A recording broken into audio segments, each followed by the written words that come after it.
Tracy Lockwood Beckerman. I'm a registered dietitian, usually in New York City, but today I'm reporting to you from my kitchen at home. Regardless of where I am, it's still my job to help you figure out what to eat and why, right here on You vs. Food. A question I get asked a lot is it bad to eat late at night? Well, today we'll dive into this quandary, and I'll give you some tips about what to eat if you do opt for a pre-slumber snack. You won't want to hit the snooze button on this one. Let's dive in. Short answer, it depends. Eating before bed can affect your sleep quality, digestion, circadian rhythms, and even cause long-term gut troubles. However, before you start swearing off bedtime snacks for good, keep in mind that a lot of those potential downsides really depend on your body's sensitivities.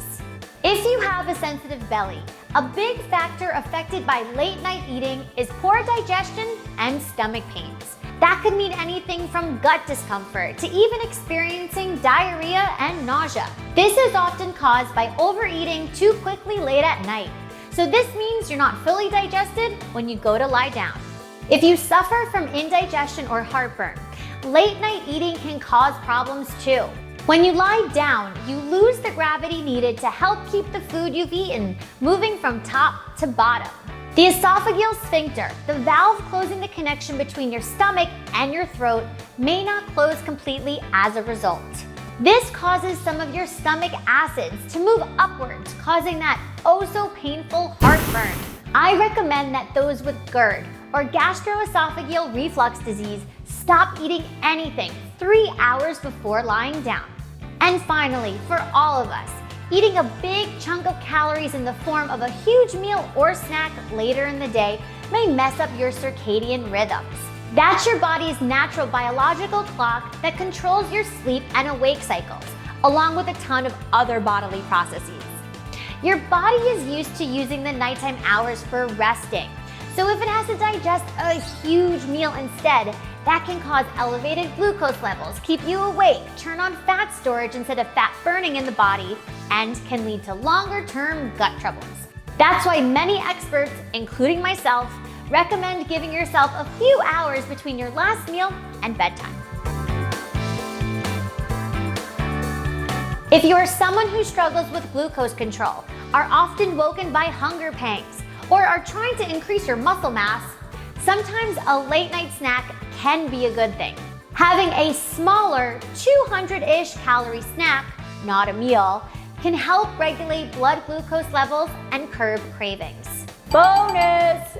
If you can incorporate protein, it can help rebuild and repair muscles in need of a tune-up, thanks to the release of human growth hormone while you snooze. Talk about being productive. That said, if you're tired, jet lag, or work irregular hours, your body can naturally gravitate towards refined sugars and carbs, such as cookies, chips, and bread, because the brain wants that quick burst of dopamine, often associated with those delicious treats. While yummy, these kinds of foods can spell trouble towards bedtime and can contribute to poor sleep and digestion. Have no fear, because here are a few of my favorite foods to help quell those midnight munchies. Bananas with peanut butter is a snacking fave for all ages. Am I right? Bananas are high in potassium and magnesium, which can help your muscles relax. Eating carbohydrates like a banana with tryptophan found in nut butter can make the amino acid more available to the brain and may increase your ability to sleep. So this treat is a sleep aid wonder. Go bananas! Plain Greek yogurt is filled with many properties that can positively impact your sleep. For starters, it is a high-protein snack that is low in sugar and filled with probiotics. The protein will help keep you full at night, and the probiotics can help improve sleep quality. Yogurt? More like yo-great! Smoked salmon may be a breakfast tradition, but you might want to start eating it at night. Why? Well, fish are high in omega-3 fatty acids, which can be converted into melatonin, which helps you fall and stay asleep. Doesn't sound fishy to me. Late night locks, anyone? If you are a vegetarian or dislike fish, And you're thinking, dream on. Don't worry, you can still get in your omega-3 fatty acids with seeds like flax and chia. Treat yourself with a chia seed pudding as a dessert, which is guaranteed to help you produce melatonin so you can catch those Z's. Finally, sweet dreams are made of nuts like almonds, cashews, pecans, and walnuts. They're full of zinc, which has been shown to decrease the amount of time it takes to fall asleep. And they're so easy to munch on while watching Netflix reruns or curling up with a good book. In the end, there are pros and cons when it comes to eating before bedtime. But the key is to focus on foods that promote sleep rather than interrupt it or prevent it. Duh! To figure out what times you should be eating, you want to hone in on your hunger cues. Eating at the same time most days and snacking in between meals to curb your appetite and reduce extreme hunger is the goal. I recommend that you eat within 1 hour of waking up and then have a snack or meal every 3 to 5 hours after that to prevent any feelings of discomfort and the dreaded afternoon crash. That said, if you do feel those peckish cravings at night, that's totally fine and normal.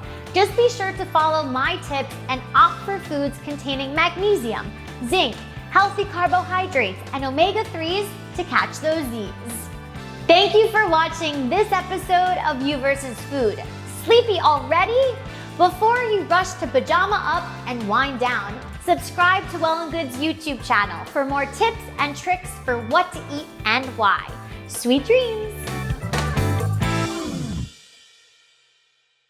Why sleep on it? Subscribe to Well+Good's YouTube channel now!